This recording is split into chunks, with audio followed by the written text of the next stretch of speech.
இப்போ ரூட் 16, 25, 49க்குலாம் நமக்கு ஆன்சர் தெரிஞ்சிச்சு. பிகாஸ் அது எல்லாமே perfect square. But 29 is not a perfect square. அப்போது பெர்ஃபெக்ட் ஸ்கொயராக இல்லாத நம்பர்ஸ்க்கு எப்படி ரூட் கால்குலேட் பண்ணுறது அப்படின்ற ட்ரிக் தான் பார்க்க போகிறோம். அதுக்கு இந்த ஒரே ஒரு ஃபார்முலா தெரிஞ்சால் போதும்.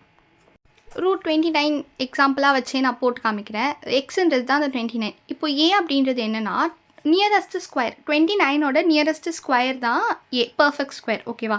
29ன்றது எதுக்கு நடுவில் இருக்குது? 25க்கும் 36க்கும் நடுவில் இருக்குது. ரெண்டுமே ஒரு பெர்ஃபெக்ட் ஸ்கொயர் தான். பட் 25க்கும் 29க்கும் இருக்கிற டிஃப்ரென்ஸ் 4 அண்ட் 29க்கும் 36க்கும் இருக்கிற டிஃப்ரென்ஸ் 7. ஸோ எது நியரஸ்ட்டாக இருக்குது? 25. ஸோ அப்போ ஏ வந்து 25.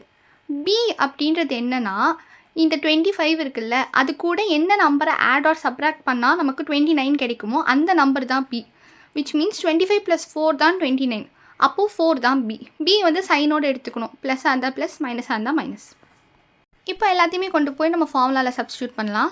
Root 25 plus 4 divided by 2 into root 25. Root 25 நமக்கு தெரியும்ல, 5 plus 4 divided by 2 into 5. Okay, 5 plus 4 divided by 2, 5 times 10. அப்போ 4/10 என்ன? 0.4. ஸோ 5 + 0.4. அப்போ ஆன்சர் 5.4.